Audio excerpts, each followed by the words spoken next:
During a family trip to a luxury hotel, my mother-in-law smirked and asked, "Oh, are you staying here too?" I just smiled, stepped into the elevator, and pressed the button for the top floor. "No," I said calmly, "I'm invited somewhere else." Her face when the doors closed was absolutely priceless. "You don't even have a reservation here, and the rooms are fully booked." Her cool voice echoed through the hotel lobby, and for a moment, I couldn't believe my ears. Standing in front of me were my mother-in-law and husband happily chatting at the check-in counter. "What's the point of you coming along on a family trip?" Her piercing gaze felt like it was stabbing straight through me. "I did say I'd be coming along, didn't I?" My voice came out strained, almost swallowed by the ambient noise of the busy lobby. Emily snorted dismissively. "You didn't make a reservation in the first place. How could you possibly expect to stay? Just go home." I could feel the eyes of other guests turning toward us. My ears grew hot, and my heart started pounding in my chest. A wave of shame surged over me, but I fought the urge to lower my head. Giving in would only let them win. How much more would I have to endure to be accepted? My chest tightened with a sense of powerlessness. "Do you know how much a night here costs? It's $2,000 per night. You don't have that kind of money, Meg." My husband's words struck me like a blow to the chest. No matter how hard I tried, I would never be part of this family. Memories of all the times I've been belittled, overworked, and unappreciated flooded my mind. "Someone of your background wouldn't belong in a place like this anyway. Go back home where you belong." Her cruel words pierced my ears, adding salt to the wound. I clenched my fists tightly, holding back the tears that threatened to spill over. "Actually, I've been invited here separately, so don't worry about me." I spoke calmly, though my voice wavered slightly. For the first time, I saw my mother-in-law's face contort with shock. A small spark of triumph lit within me. In that moment, I felt an unfamiliar strength rising within me. For years, I had lived with my husband and mother-in-law under the same roof. My father-in-law passed away several years ago, and my husband had pleaded with me to move him to help his mother. At first, my mother-in-law pretended to be considerate, saying, "Oh, it's fine, dear," but it was only ever directed at my husband. Once we started living together, her attitude toward me changed completely. Initially, she acted kind, saying things like it must be tough getting used to this, but that only lasted a few days. She began nitpicking everything I did, from household chores to the smallest details of my daily routine. "This house follows the James family traditions, you know." She treated me as if I were an intruder. My husband, meanwhile, just brushed it off, saying, "Just do as Mom says, and everything will be fine." I was working full-time as a manager in the sales department of a large corporation, having achieved my position at a young age. My monthly salary exceeded $5,000 and I was financially independent. I had hoped my work would be respected after marriage, but my husband's attitude began to shift. Before we got married, he had been so supportive, often saying, "I love how hard-working you are," and even cooking meals when I came home tired. After marriage, however, he prioritized his mother's opinions over mine. Emily's disdain became more apparent. "Women in the Jameses family have always been homemakers." She looked down on me for my background, emphasizing her pride in being part of a family of government workers. My parents were ordinary working-class people, my father a local company employee, and my mother a part-time worker. From the very first meeting, my mother-in-law had treated them with thinly veiled contempt. "Oh, be proud that your daughter is marrying into a family of civil servants." She has said this with a fake smile to my parents, making my mother visibly uncomfortable. The insults extended to me directly after marriage: "You'll need to stop working and focus on having children." She often pressured me to leave my job, calling it shameful for James' daughter-in-law to work late hours. Whenever I sought my husband's support, he would only dismiss her words, saying, "She doesn't mean any harm by it." I endured countless stinging remarks after long days at work.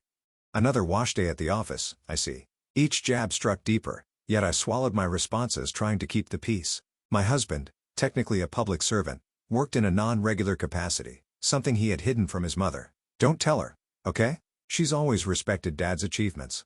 Knowing the truth would only upset her. I couldn't help but wonder why a lie was necessary, but I agreed to keep his secret. Over time, I realized how deeply my husband's sense of duty to his mother affected his actions. Emily remained completely unaware of his non-regular status, often praising him and envisioning a future grandchild as a true James heir. When the grandchild comes, they'll be raised to continue the James legacy. Her words were so definitive, as if she alone had decided the future of a child who didn't yet exist. When my husband echoed her sentiments, I felt an overwhelming sense of isolation. "Mom's just thinking ahead. Don't take it personally." My voice was never considered. My opinions never sought. Meanwhile, my daily life revolved around shouldering all the housework even though I worked full-time. Emily rarely lifted a finger, claiming her way of doing things was superior. "I have my own methods, you just handle it." Even my husband refused to help brushing off my requests. "That's your role. Why are you complaining?" Her constant criticisms only added to the burden. "Your cooking is subpar. Your cleaning lacks thoroughness. If you can't even do basic chores, you should quit your job." I'd hoped my husband would intervene, but instead, he joined in the belittlement. "Mom's right. You've always been a bit clumsy." Together, they laughed at my expense, their shared derision freezing my heart. Tears no longer came easily. My emotions felt dulled by constant disappointment. Yet, deep inside, a small voice grew louder. This can't continue. I knew I had to change my circumstances, even if it meant facing uncertainty alone. About a year ago, my husband started going on frequent weekend business trips, something entirely new. The sudden change sparked a sense of unease. Whenever I asked about it, he responded with a confident smile, explaining it was a major responsibility assigned to him. "It's important work, shows they trust me." Yet I couldn't ignore the growing suspicions gnawing at me. He began buying new suits and wearing cologne more often, behaviors that felt out of character. My instincts whispered what my heart refused to accept: infidelity. Around this time, an old friend reached out to organize a reunion to celebrate my promotion. "Congratulations, Meg. Let's gather at a luxury hotel to celebrate properly." Her enthusiasm provided a brief respite from my daily struggles. However, this joy was overshadowed when my mother-in-law announced a family trip she had planned. "I saw this beautiful hotel in your pamphlets. We're staying there." She demanded I handle the payments, claiming she'd taken care of the reservations. My protest fell on deaf ears, and my husband sided with her. "Stop complaining. It's Mom's birthday trip." The trip coincided with the reunion, a conflict I couldn't bring myself to explain. Despite my growing resentment, I prepared for the trip, unwilling to spark another argument. When we arrived at the hotel, my mother-in-law hurried to the front desk, leaving me stunned by her next words. "You don't have a reservation here, and the rooms are fully booked." Her voice echoed in the luxurious lobby, drawing the attention of nearby guests. My body froze, and the world around me seemed to blur. The opulent surroundings felt suffocating as her words echoed in my ears. My husband's voice, cold and dismissive, cut through my shock. "Pay back the money for the reservation later or just leave." I gasped, my chest tightening. The cost of a single night here was more than my monthly salary, a sum I could never afford on the spot. Emily's smirk deepened as she added insult to injury. "Someone like you doesn't belong in a place like this. Just go home." The humiliation burned my cheese as the guests around us murmured, their curious gazes cutting into me. Yet as much as her words stung, I knew I couldn't let them see me falter. Summoning every ounce of composure, I forced a smile. "That's fine. I have a separate invitation, so please don't worry about me." Her expression twisted into one of confusion, then annoyance. For the first time, I felt a flicker of satisfaction watching her face crumble. My heart pounded as I approached the front desk, doing my best to ignore the weight of their stares. "I'm here for the alumni event." The staff immediately recognized my reservation, their polite demeanor, a stark contrast to my mother-in-law's treatment. Of course, this way to the exclusive floor. Relief washed over me as I followed them to the elevator. I glanced back only once to see my mother-in-law and husband standing motionless, their shocked expressions frozen in place. The sight filled me with a sense of quiet triumph. As the elevator doors closed, I took a deep breath, feeling the tension in my chest loosen. For the first time in years, I felt like I had reclaimed a piece of myself. Stepping into the grand ballroom, I was greeted by warm smiles and cheers from my old classmates. "Meg, there you are. We've been waiting for you." Their genuine excitement brought tears to my eyes, but this time, there were tears of relief and gratitude. "Sorry I'm late. Something interesting happened earlier." As I recounted the encounter, my friends listened intently, their reactions ranging from disbelief to outrage. "What nerve? They had no right to treat you like that. Honestly, you've endured enough. You deserve better, Meg." Their words of support soothed my wounded spirit, reinforcing my resolve. For the first time in a long while, I felt like I wasn't alone. As the evening progressed, laughter and memories filled the air, erasing the bitter taste of the earlier confrontation. But just as I started to relax, the doors to the ballroom swung open. Emily and her husband stood there scanning the room. The lively atmosphere quieted as everyone turned to look at them. Emily's eyes widened as she took in the luxurious surroundings and the crowd of successful alumni. Her voice, usually so commanding, faltered. "What is this?" Her face twisted with confusion and a hint of fear. "I'm sorry, but this is a private event. Family members aren't permitted unless invited." The firm tone left no room for argument, and for a moment, my mother-in-law seemed lost for words. "But I'm her family. I have every right to be here." Her voice grew sharper, but it was clear she was grasping at straws. Family? After the way you've treated her, you think you still have that right, the room murmured in agreement, and my mother-in-law's face turned red. You don't understand. This girl has been nothing but a burden to our family. Her words sliced through the air, but instead of feeling her, I felt a simmering anger rise within me. A burden? My voice, though quiet, carried through the room, silencing everyone. I've cooked, cleaned, and worked tirelessly for your family. Not once have you ever shown gratitude. Emily opened her mouth to respond, but I didn't let her.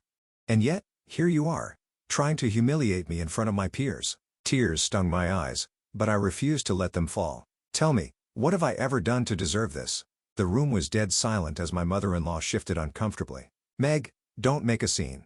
His dismissive tone only fueled my anger. A scene? You think standing up for myself is making a scene? I turned to him, my voice unwavering. For years, I've endured your indifference. You stood by while your mother disrespected me. My classmates' supportive gazes gave me strength as I continued. And let's not forget your business trips. Should I share the evidence I've gathered with everyone here? His face went pale as a collective gasp spread through the room. What are you talking about?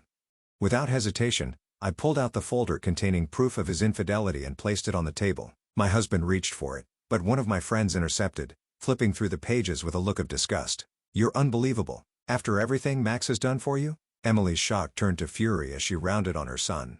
Is this true?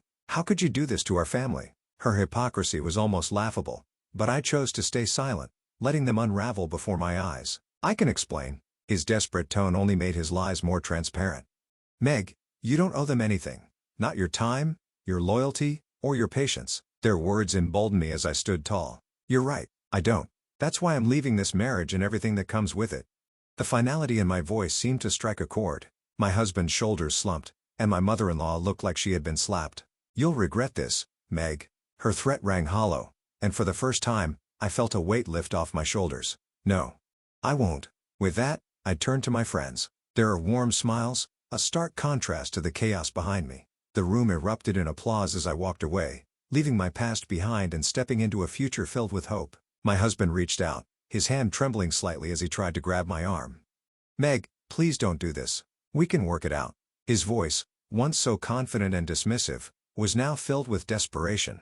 Work it out? I pulled my arm away, stepping back to put distance between us. You've had years to work it out, but you chose her. I motioned to my mother-in-law, whose face was a mixture of anger and panic over me every single time. I turned to face my mother-in-law, the weight of all her words and actions pressing on my chest like a physical force. And you've spent years belittling me, undermining me, trying to break me. My voice grew steadier, louder, fueled by the ears of bottled-up frustration. But you didn't break me. You only made me stronger. Stronger? Look at you standing there, making a spectacle of yourself. You think anyone respects you? She sneered, her words dripping with venom, but for the first time, they didn't sting. Yes, I do. I looked around the room, meeting the supportive gazes of my friends, and even some strangers who had gathered nearby, watching the confrontation unfold. We do, Meg. You deserve better than this. Much better. The murmurs of agreement rippled through the room, each voice adding weight to my resolve. You're nothing but an ungrateful, selfish. Before she could finish, one of my friends, a tall woman with a commanding presence, stepped forward. All right, that's enough. You've said more than enough. Her voice was calm, but firm, and for the first time, my mother-in-law faltered. Who are you to tell me? A friend. A friend who's watched Meg put up with your noses for far too long, and I'm done standing by silently. The room was tense, the silence stretching as my mother-in-law struggled to find a response. Mom, stop. Just stop. My husband's voice was low, almost inaudible, but it was enough to break her to rot. You're taking her side now? She looked at him incredulous, but he simply lowered his gaze, defeated. Don't worry. You don't have to choose. My voice was soft, but the words carried a finality that left no room for argument. I've already made the choice for both of you.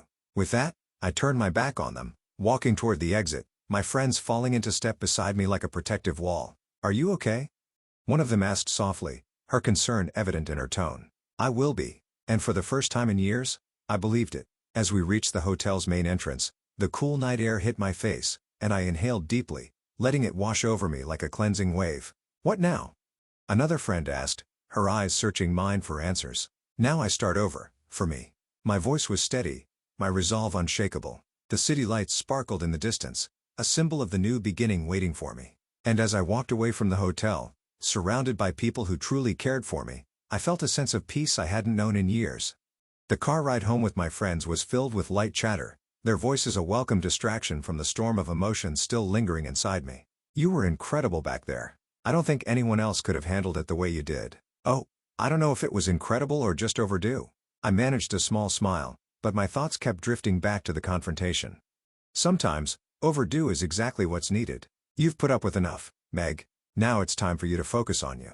Her words struck a chord, and I nodded, gazing out the window as the city lights blurred into streaks of gold and white. So what's next? Do you need help packing, finding a place? You know we're here for anything. Their offers of support brought a lump up to my throat. For so long, I had felt alone, trapped in a house that never felt like home. Now the idea of starting anew felt both exhilarating and terrifying. I'll figure it out, but knowing you're here means everything. My voice cracked slightly, but I didn't mind. Vulnerability felt safer now, surrounded by people who genuinely cared. We've got you, Meg, whatever you need.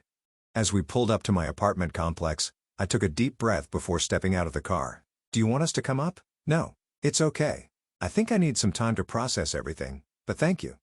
Really, they hugged me one by one, their warmth, a stark contrast to the coldness I had grown accustomed to over the years.